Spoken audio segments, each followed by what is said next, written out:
দর্শক, সিনেমার কোনো শুটিং এর দৃশ্য নাই, একেবারে বাস্তব ঘটনা। পুলিশ মসজিদে নামাজ পড়তে কিংবা ইবাদতের জন্য যায়নি, প্রাণ বাঁচাতে পুলিশ আশ্রয় নিয়েছিল মসজিদে। মসজিদের মুসল্লি আর মাদ্রাসার ছাত্রদের বদৌলতে ফরিদপুরের ভাঙ্গায় প্রাণে বেঁচে যান ডজন খানেক পুলিশ। সৌভাগ্যক্রমে ওই পুলিশ সদস্যদের গত বছর আগস্টের দুর্ভাগ্য বরণ করতে হয়নি।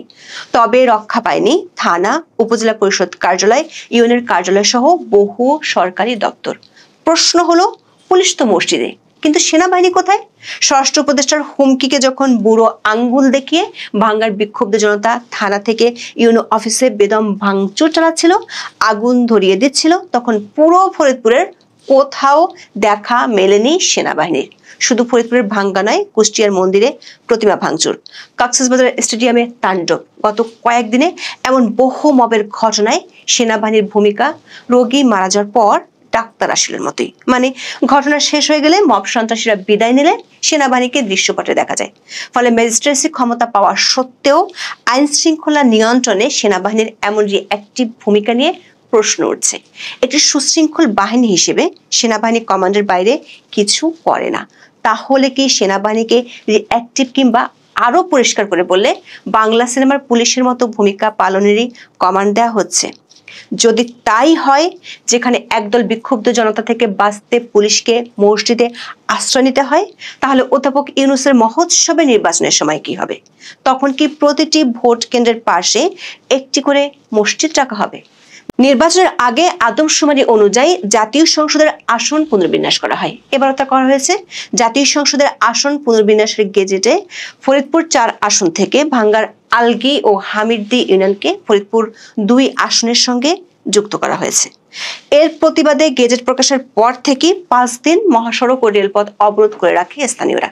3 দফায় গত 5 দিন ধরে ভাঙ্গা হয়ে যাওয়া 2টি মহাসড়ক, 2টি রেলপথ ও ঢাকা মাওয়া ভাঙ্গা এক্সপ্রেসওয়ে অবরোধ করে রাখে এলাকাবাসী। এতে সীমাহীন দুর্ভোগে পড়েন দক্ষিণবঙ্গের 21 জেলার মানুষ। 14 সেপ্টেম্বর সচিবালয় এসি রুমে বসে স্বরাষ্ট্র উপদেষ্টা হুঁশিয়ার দিয়ে দেন, বলেন রাস্তা অবরোধ করে আন্দোলন আর কোনো অবস্থায় সহ্য করা হবে না। তিনি আলটিমেটামও দিয়েছিলেন, বলেছিলেন ফরিদপুরের ভাঙ্গা যারা অবরোধ করছে তারা যদি 14 সেপ্টেম্বরের মধ্যে অবরোধ তুলে না নেয়, সেক্ষেত্রে আইন শৃঙ্খলা রক্ষাকারী বাহিনী আইন প্রয়োগ করতে বাধ্য হবে। স্থানীয় সূত্রগুলো বলছে, স্বরাষ্ট্র উপদেষ্টার ওই ঘোষণার পরই ক্ষেপে যায় স্থানীয় মানুষ। 15 সেপ্টেম্বর বিক্ষোভ গড়ায় সহিংসতায়। পূর্ব ঘোষিত অবরোধ কর্মসূচি ঘিরে প্রশাসনের তৎপরতা ছিল। সকাল থেকে লোকজন ও মহাসড়কে জড়ো হচ্ছিল। ফরিদপুরের বাস স্ট্যান্ড এলাকায় দুপুর 12:30টার দিকে হঠাৎ করে সড়ক মহাসড়কে নেমে আসেন হাজার হাজার জনতা। মাইকে ঘোষণা দিয়ে এলাকাবাসীকে রাস্তায় নেমে আসার ঘোষণা দেওয়া হয়।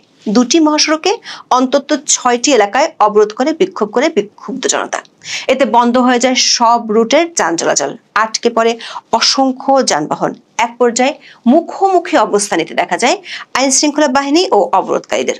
শত শত বিক্ষুব্ধ জনতা সড়কের উপর বিদ্যুতের খুঁটি ফেলে অবরোধ অব্যাহত রাখেন। এক পর্যায়ে টায়ারে আগুন জ্বালিয়ে বিক্ষোভ শুরু করেন। বিক্ষোভকারীদের সঙ্গে বেলা 1টার দিকে বিভিন্ন এলাকা থেকে এসে কয়েক হাজার জনতা লাঠিসোঁটা, রামদা সহ দেশীয় অস্ত্র নিয়ে মিছিল নিয়ে যোগ দিতে যায়। এ সময় পুলিশ সদস্যরা শান্তিপূর্ণভাবে দাঁড়িয়েছিল। হঠাৎ দায়িত্বরত পুলিশ সদস্যদের উপর হামলা চালায় তারা। এ সময় 10 থেকে 12 জন আর্মড পুলিশের সদস্য দৌড়ে পার্শ্ববর্তী ভাঙ্গা কেন্দ্রীয় ঈদগাহ মসজিদে আশ্রয় নেন। উত্তেজিত জনতার ইট পাটকেলে রক্তাক্ত অবস্থায় দৌড়াতে দেখা যায় পুলিশ সদস্যদের। পরে কিছু সময় তাদের ঘিরে রাখে উত্তেজিত জনতা। হামলাকারীরা মসজিদে ঢিল ছুঁড়ে। এক পর্যায়ে মাদ্রাসা ও মসজিদের শিক্ষক শিক্ষার্থীরা অবস্থান নিয়ে পুলিশ সদস্যদের রক্ষা করেন। এরপর সেখান থেকে বিক্ষুব্ধরা থানার দিকে চলে যায়। থানায় থাকা গাড়িও থানা ভবনে ভাঙচুর করে। ভিতরে আটকা পড়েন পুলিশ সদস্যরা। বেশ কয়েকজন সাংবাদিকের সাথে কথা বলে জানতে পেরেছি, এ সময় থানার পুলিশরা নীরব দর্শকের মতো শুধু ভাঙ্গা ভাঙ্গি দেখেছে। পুলিশের একটি সূত্র বলছে, প্রাণ ভয়ে পুলিশ এ সময় সরকার ঊর্ধ্বতন কর্তৃপক্ষের কাছে সাহায্য চেয়েছিল, কিন্তু তাতে কোনো সাড়া মেলেনি। থানা ভাঙ্গা শেষ হলে বিক্ষোভকারীরা যায় উপজেলা পরিষদ কার্যালয়। উপজেলা পরিষদ কার্যালয়, উপজেলা নির্বাহী কর্মকর্তা বা ইউনিয়নের কার্যালয়, উপজেলা অফিসার্স ক্লাব ও পৌরসভায় হামলা চালিয়ে ভাঙচুর ও অগ্নিসংযোগ করেছে বিক্ষুব্ধরা। উপজেলা পরিষদের কার্যালয়ে যতগুলো রুম খোলা ছিল সব কটি রুমে গিয়ে ভাঙচুর চালিয়েছে বিক্ষুব্ধ জনতা। উপজেলা পরিষদের বিভিন্ন সরকারি অফিস ও থানা পুলিশের বেশ কয়েকটি গাড়ি ভাঙচুর ও অগ্নিসংযোগ করে। পুলিশ কিংবা সরকারি কর্মকর্তাদের এ সময় চেয়ে চেয়ে দেখা ছাড়া কিছুই করার ছিল না। তাণ্ডব থেকে বরাবরের মতো বাদ পড়েনি সাংবাদিকরাও। উপজেলা পরিষদের সহিংস ঘটনার ছবি ও ভিডিও ধারণ করার সময় মাই টিভির সাংবাদিক সরার হোসেনকে কুপিয়ে জখম করা হয়। যমুনা টিভির ভাঙ্গা প্রতিনিধি আব্দুল মান্নান সহ আরো কয়েকজন সাংবাদিকও এই সময় আহত হন। দর্শক, গত 13 মাসে পুলিশের উপর হামলাকে একটি স্বাভাবিক ঘটনার মতো দাঁড় করিয়েছে অধ্যাপক ইউনূসের সরকার। পুলিশ সদর দপ্তরের অপরাধ পরিসংখ্যান অনুযায়ী অতীতের যে কোনো সময়ের চেয়ে পুলিশের উপর হামলা বর্তমান অন্তর্বর্তী সরকারের সময় বেড়েছে কয়েক গুণ। চলতি বছরের আগস্ট মাসে পুলিশের উপর বড় ধরনের হামলা হয়েছে 51টি, তার আগে জুলাই মাসে 39টি আর জুন মাসে 44টি।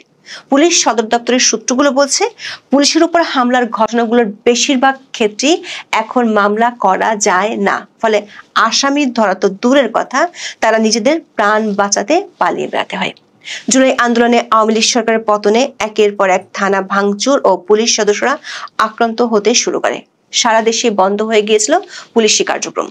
লুট করা হয়েছিল থানার অস্ত্রগুলো, যার মধ্যে এখনো 1350 অস্ত্র উদ্ধারই করা যায়নি। এরপর গত 13 মাসে পুলিশ নির্বিচারে মব সন্ত্রাসের শিকার হয়েছে। আসামি ধরতে গিয়ে বাধার মুখে পড়া থেকে শুরু করে মারধরের শিকার, এমনকি থানা ভাঙচুর, ঘেরাও ও পুলিশ সদস্যদের বিরুদ্ধে সড়ক অবরোধের মতো ঘটনাও ঘটছে। সূত্রগুলো বলছে, এসব করছে হয় সরকার সমর্থকরা, না হয় রাজনৈতিকভাবে ক্ষমতাবানরা। গত জুনে চট্টগ্রাম বন্দর এলাকায় একজন সাব ইন্সপেক্টর প্রাণে বেঁচে যাওয়ার পর মাঠ পর্যায়ে পুলিশের পক্ষ থেকে সরকারকে কড়া বার্তা দেওয়া হয়েছিল, কিন্তু সরকার মব সন্ত্রাসীদের বিরুদ্ধে ব্যবস্থা নেওয়ার বদলে অনেকটা জামাই আদর করে থাকে।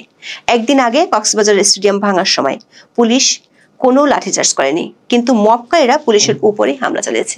সামনে দুর্গাপূজা, তার আগে মন্দিরের প্রতিমা ভাঙচুরের ঘটনা শুরু হয়েছে।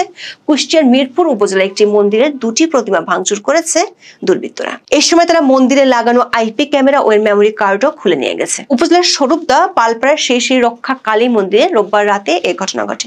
দর্শক, পুলিশকে গ্রাম পুলিশের চেয়ে খারাপ বানিয়ে রাখার এই চিত্র গত কয়েক বছরের। সরকার পক্ষ থেকে দোহাই দেওয়া হয় পুলিশের মনোবল ভেঙে গেছে, অথচ বিরোধী পক্ষকে গ্রেপ্তার ও নির্যাতনের ক্ষেত্রে পুলিশের মনোবলের কোনো সমস্যা সরকার দেখছে না। পুলিশ সরকার সমর্থিত মব সন্ত্রাসীদের ধরতে গেলেই সরকারের যত সমস্যা। প্রশ্ন হলো, পুলিশ যখন প্রাণ বাঁচাতে পালাচ্ছিল তখন সেনাবাহিনী কি করছিল? সেনাবাহিনী তো ম্যাজিস্ট্রেসি ক্ষমতা আছে, তারা তো মব দমন করতে পারে, আর একটি সুশৃঙ্খল বাহিনী হিসেবে সেনাবাহিনী কমান্ড বা নির্দেশ ছাড়া কিছুই করে না। কক্সবাজার কিংবা ফরিদপুরের ভাঙ্গা যখন ভাঙচুর আর আগুনে সরকারি অফিসগুলো জ্বলছিল, তখন সেনাবাহিনী কোথায় ছিল? সূত্রগুলো বলছে, সরকার সমর্থিত মব বাহিনীর প্রতি সরকারের যে দয়ালু ভাব, তাতে সেনাবাহিনী মব সন্ত্রাস ঠেকানোর চেয়ে দূরে থাকাই শ্রেয় মনে করছে। সরকার সেনাবাহিনীকে রাজনৈতিকভাবে ব্যবহার করতে চায়, কিন্তু সেনা সদর থেকে তাতে আপত্তি জানানো হয়েছে। গোপালগঞ্জে সরকারের নির্দেশ মতো কাজ করতে গিয়ে মানুষ মেরে ফেললেও তাতে সরকার খুশি ছিল, কিন্তু জাতীয় পার্টির অফিসে মবকারীদের উপর লাঠিচার্জ করেছিল সেনাবাহিনী, তাতে সরকার বেজায় চটেছে। এমনকি সরকার বিচার করার হুমকিও দিয়েছিল। দর্শক, একদিন আগে অধ্যাপক ইউনূস মধ্য ফেব্রুয়ারিতে মহোৎসবে নির্বাচনের খোয়াব দেখিয়েছেন। আলাদিনের ট্রাগের দৈত্য এসে নির্বাচন করে দিয়ে যাবেন, তেমনটাই ভাবেন অধ্যাপক ইউনূস। দর্শক, একটা আসনের সীমানা নিয়ে মহাসড়ক অচল হয়ে পড়ে, পুলিশকে প্রাণে বাঁচতে মসজিদে আশ্রয় নিতে হয়। সংসদ নির্বাচনের দিন 300 আসনে যদি এর ছিটে ফোটা ঘটনাও একযোগে ঘটে, তাহলে অধ্যাপক ইউনূসের কতগুলো দৈত্য লাগবে ভাবা যায়? এমন পুলিশ, এমন আইন শৃঙ্খলা বাহিনী দিয়ে দেশকে কোন নরকের দিকে ঠেলে দিচ্ছেন অধ্যাপক ইউনূস ও তার সরকার। তার মানে এগুলোতে আমি প্রার্থী যেমন আওয়ামী লীগের আছে শক্তিশালী, তেমনি ডামি প্রার্থীও আছে আওয়ামী লীগের অত্যন্ত শক্তিশালী। এই হেন ফরিদপুর 4, ফরিদপুর 2 আসনের এই পুনর্বিন্যাস নিয়ে বিএনপি জামায়াতের নেতৃত্বে তো আন্দোলন হবার এখন কথা ছিল, কারণ তারাই আগামী নির্বাচনে অংশ নেবেন, তারাই ঠিক করবেন আসন পুনর্বিন্যাস নিয়ে তাদের কি মতামত, পক্ষে কোন দল বিপক্ষে কোন দল। কি বিস্ময়কর, কোনো নেতৃবৃন্দের বক্তব্য পাওয়া যাচ্ছে না। বাংলাদেশের দক্ষিণাঞ্চলে ঢোকার প্রবেশ মুখ ভাঙ্গা। ফরিদপুর জেলার ভাঙ্গা উপজেলা রীতিমতো যুদ্ধক্ষেত্রে পরিণত হয়েছে। ফরিদপুরের 2 নির্বাচনী আসনের পুনর্বিন্যাসকে কেন্দ্র করে ভাঙ্গা উপজেলায় গত 3 দিন ধরে 13 সেপ্টেম্বর ঘোষিত হয়েছে 14, 15, 16 মানে আগামীকাল পর্যন্ত রেলপথ মহাসড়ক অবরোধ করে রাখছে বিক্ষুব্ধ জনতা। সরকার, আইন শৃঙ্খলা বাহিনী, স্থানীয় প্রশাসন কিছুতেই বিক্ষুব্ধ জনতার ক্ষোভ নিয়ন্ত্রণ করতে পারছে না। সোমবার রীতিমতো যুদ্ধক্ষেত্রে পরিণত হয় ভাঙ্গা। শিরোনাম দেখছি প্রথম আলোতে, বিবিসি বাংলায়, এবং প্রথম আলো লিখছে ভাঙ্গা থানা ও উপজেলা পরিষদে হামলা, ধাওয়া খেয়ে মসজিদে আশ্রয় নিল পুলিশ। সেখানে বলা হচ্ছে বিক্ষুব্ধ জনতা ভাঙ্গা থানা ও উপজেলা পরিষদ প্রাঙ্গণে হামলা চালিয়ে ভাঙচুর করেছেন। উপজেলা অফিসার্স ক্লাবে অগ্নিসংযোগ করা হয়েছে। এ সময় সাংবাদিকদের ওপর চড়াও হয়ে বিক্ষোভকারীরা তাদের মুঠোফোন কেড়ে নিয়েছেন এবং এ বিষয়ে ভাঙ্গা থানার ভারপ্রাপ্ত কর্মকর্তা, ওসি বা উপজেলা নির্বাহী কর্মকর্তার কোনো বক্তব্য পায়নি প্রথম আলো। প্রথম আলো লিখছে আজ ছিল লং মার্চ টু ভাঙ্গা কর্মসূচি। মানে মনে হচ্ছে একেবারে 2024-এর জুলাই আগস্ট আন্দোলনের আদলেই আন্দোলন চলছে। লং মার্চ টু ভাঙ্গা কর্মসূচি গৃহীত হলো এই 3 দিনের রেলপথ মহাসড়ক পথ এই কর্মসূচির মধ্যেই কিন্তু। এবং এই লং মার্চ টু ঢাকা কর্মসূচির অধীনে ঢাকা খুলনা মহাসড়কের আলগি ইউনিয়নের সোয়াদি এলাকা থেকে শুরু হওয়া মিছিল 12টার মধ্যে গোলচত্বর এলাকায় পৌঁছে বিক্ষোভকারীদের হাতে লাঠি ছিল। ভাঙ্গা গোলচত্বর সহ আশেপাশের এলাকা হাজারো মানুষ নিয়ন্ত্রণে নিয়ে নিলে আইন শৃঙ্খলা রক্ষাকারী বাহিনীর সদস্যরা বিক্ষোভকারীদের সড়ক থেকে সরানোর চেষ্টা করে ব্যর্থ হন। অল্প সংখ্যক পুলিশ পরিস্থিতি সামাল দেওয়ার চেষ্টা করলেও তাদের ধাওয়া করে বিক্ষোভকারীরা। পরে পুলিশ সদস্যরা ভাঙ্গা মডেল মসজিদে আশ্রয় নেন। 10-15 মিনিট পর তারা থানায় চলে যান আর মহাসড়ক অবরোধ চলতে থাকে। 13 সেপ্টেম্বর মহাসড়ক রেলপথ অবরোধের ঘোষণা দিয়ে বিক্ষোভকারীরা, বিক্ষুব্ধ জনতা, স্থানীয় অধিবাসী ঘোষণা দিয়েছিল যে প্রতিদিন সকাল 6টা থেকে সন্ধ্যা 6টা পর্যন্ত এই অবরোধ চলবে। সোমবার সকালেও কিন্তু আইন শৃঙ্খলা রক্ষাকারী বাহিনী একবার সরিয়ে দিতে পেরেছিল। তখন ঢাকা খুলনা, ঢাকা বরিশাল এই বাসগুলো চলাচল শুরু করেছিল। আবার 11টার মধ্যে বিক্ষোভকারীরা, শত শত হাজার হাজার বিক্ষোভকারীরা এই মহাসড়কগুলো দখল নেন।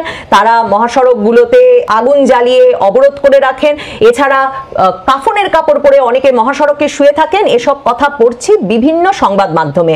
দেখুন বিবিসি বাংলা লিখছে যে ঢাকা বরিশাল, ঢাকা খুলনা মহাসড়কের 2 স্থানে শত শত মানুষের বিক্ষোভের ফলে ঢাকা সহ অন্তত 20টি জেলার সাথে ফরিদপুরের যান চলাচল বন্ধ রয়েছে। পদ্মা সেতু আসলে এক জাদুকরী যোগাযোগ ব্যবস্থার দুয়ার উন্মুক্ত করে দিয়েছে এই দক্ষিণাঞ্চলের মানুষের জন্য। মানে ঢাকা থেকে বাংলাদেশের বাকি উন্নয়নের সঙ্গে একরকমের বিচ্ছিন্ন জীবনযাপন করা এই জেলাগুলোর মানুষ এখন কয়েক ঘন্টায় ঢাকা থেকে পদ্মা সেতু পার হয়ে ভাঙ্গা হয়ে নিজ নিজ গন্তব্যে কিন্তু চলে যেতে পারেন। মানে এমন অবস্থা দাঁড়িয়েছে যে ঢাকা বরিশালের লঞ্চ সার্ভিসের ব্যবসা লাটে উঠেছে। এই অবস্থায় এই গুরুত্বপূর্ণ জায়গাটি, প্রবেশ মুখটি তে মহাসড়কগুলো অবরোধ করে রেখেছে বিক্ষুব্ধ জনতা। আপনারা জানেন, আমি বরাবর বলি, বিক্ষুব্ধ জনতা, স্থানীয় জনতা, ছাত্র জনতা, সাধারণ শিক্ষার্থী, এই কথাগুলোয় আমি একেবারে বিশ্বাস করি না। বিক্ষোভ আয়োজনে, বিক্ষোভ চালিয়ে যেতে এবং এই বিক্ষোভ সংগঠন করে এতটা মানে নানা জায়গায় মানে কোনো রকম নিয়ন্ত্রণে না আসবার যে পরিস্থিতি সৃষ্টি করা হয়েছে, এর পেছনে কোনো না কোনো রাজনৈতিক শক্তি থাকতেই হবে। আওয়ামী লীগের শক্ত ঘাঁটি হিসেবে পরিচিত দক্ষিণাঞ্চল, আওয়ামী লীগের ঐতিহাসিকভাবে শক্ত ঘাঁটি হিসেবে পরিচিত এই ফরিদপুর 4, ফরিদপুর 2 আসন, যেই 2 আসনের নির্বাচনী আসন পুনর্বিন্যাস নিয়ে এই বিক্ষোভ, সেই আসন নিয়ে বিএনপি জামায়াতের যেই নেতারা এখান থেকে নির্বাচন করবেন ভাবছেন, তারা কেন কোনো বক্তব্য রাখছেন না? তারা এই আন্দোলনের কোন পক্ষে অবস্থান নিচ্ছেন সেগুলো বিষয়ে কোনো খবর গত কয়েকদিন যাবত যে বেরিয়ে আসছে না সংবাদ মাধ্যমে, তা থেকে সন্দেহ আরো গাঢ় হচ্ছে যে এই বিক্ষুব্ধ জনতা আসলে ভাঙার মাধ্যমে পুরো দক্ষিণাঞ্চলকে আওয়ামী লীগের দখলে নিয়ে আসতে চাইছে কিনা, কিংবা সেখানে আবার একটা শক্তি প্রদর্শন করতে চাইছে কিনা, যে যখন বাংলাদেশের সংবাদ মাধ্যম, গোয়েন্দা সূত্রগুলো বলছে যে সেপ্টেম্বরে ঢাকা অ্যাটাক হবে, সেপ্টেম্বরে ঢাকা দখলে নেবে শেখ হাসিনার দল।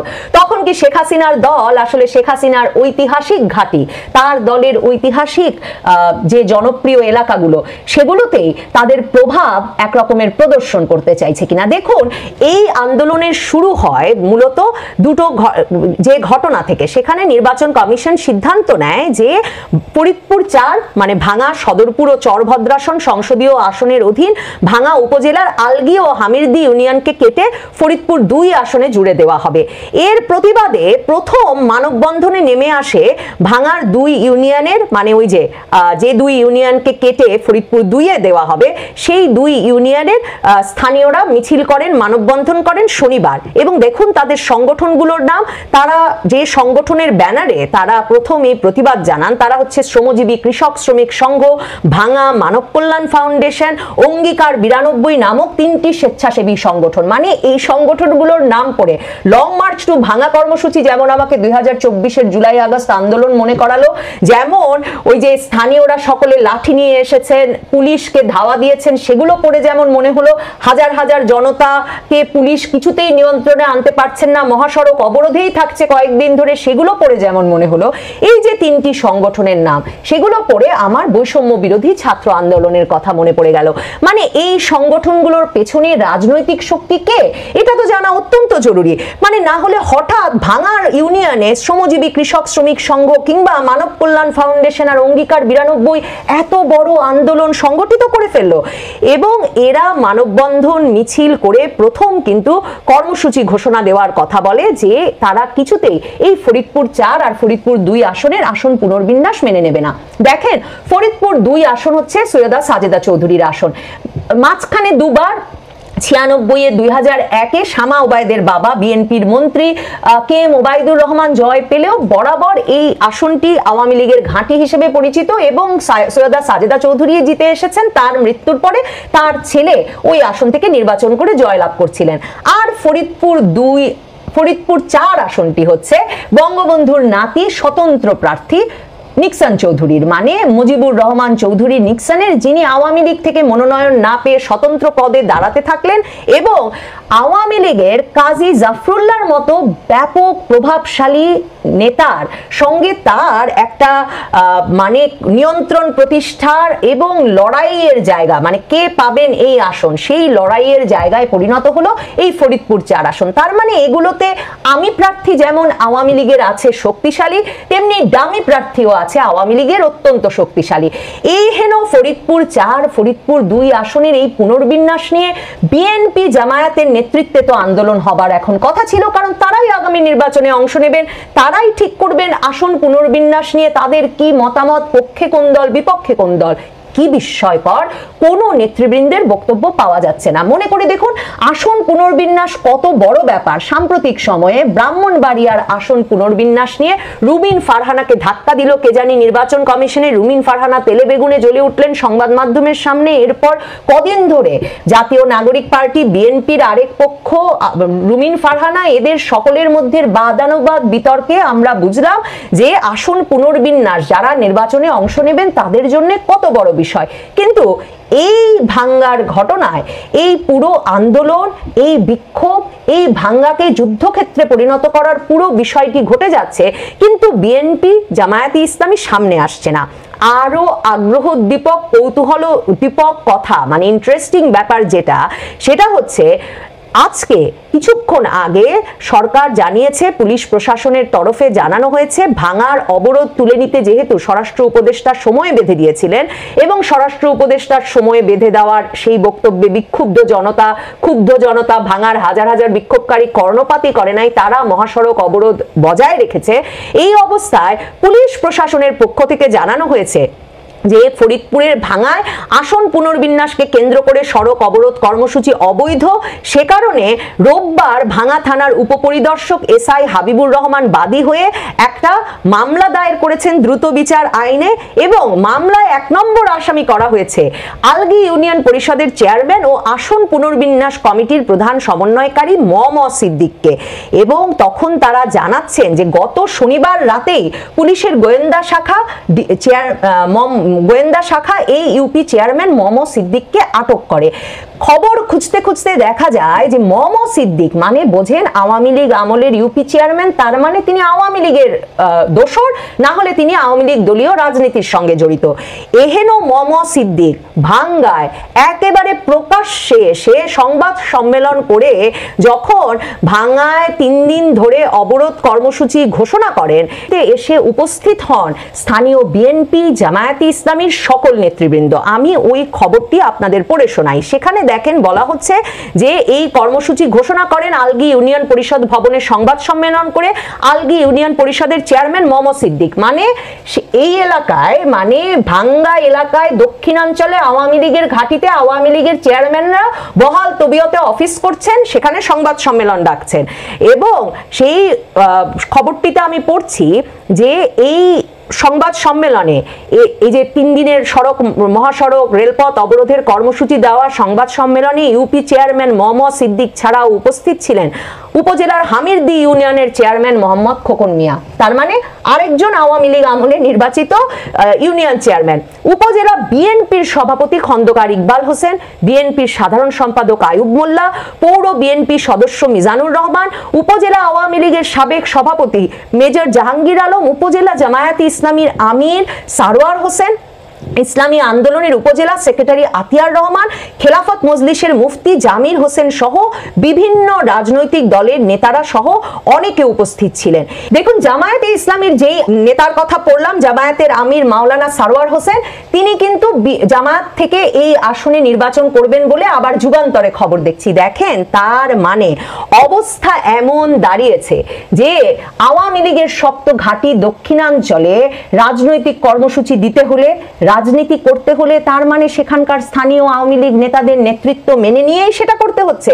যে কারণে আওয়ামী লীগ নেতা মম সিদ্দিকের ডাকে এই আসন পুনর্বিন্যাসের প্রতিবাদে যে বিক্ষুব্ধ জনতার, স্থানীয় জনতার যে সংবাদ সম্মেলন আয়োজন করলেন এই আলগী ইউনিয়নের চেয়ারম্যান, সেখানে গিয়ে উপস্থিত হলেন স্থানীয় বিএনপির নেতারা, এমনকি উপজেলার জামায়াতে ইসলামীর আমির পর্যন্ত। তার মানে দক্ষিণাঞ্চলের রাজনীতিতে আওয়ামী লীগের শক্ত প্রভাব এড়িয়ে বা আওয়ামী লীগকে নিশ্চিহ্ন করে দিয়ে যে রাজনীতি করা যাবে না, সেটা কি এক রকমের বিএনপি জামায়াতে ইসলামী সহ সকল রাজনৈতিক দল বুঝে নিয়ে মেনে নিয়ে তারপরেই সেই রাজনৈতিক পরিসর গড়ে নিয়ে রাজনীতি করবার চেষ্টা করছেন?